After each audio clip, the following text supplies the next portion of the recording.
Ես համեստորեն կներկայացնեմ Հայաստանի Ծառայական Սուրբ Եկեղեցի։ Humbly, I represent the Armenian Apostolic Church.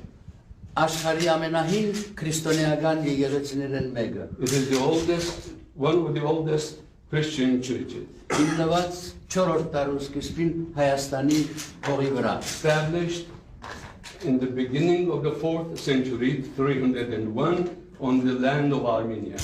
Հակառակ որ պատմության ընթացքին մեր ժողովուրդը, մեր երկիրը միշտ շրջապատված եղած է ոչ քրիստոնյա ժողովուրդները եւ հաջող նվաճված, In spite of the fact that our country has been surrounded by people, nations who are not Christian, and therefore it was subjective, սակայն հայացքը միշտ մնացած է հավատարիմ Քրիստոսի ավետարանին։ the Armenian people always has remained faithful to the gospel of Lord Jesus. Եվ հաջող իր մարմինը նահատակելով զոհելով։ Most of the time sacrificing its physical body for the Այս Lord. 1700 տարիներու պատմության ընթացքին մեր պատմությունը եղած է հերոսական մարդնչումը վասն քրիստոնեական հավատքի եւ վասն ազատության։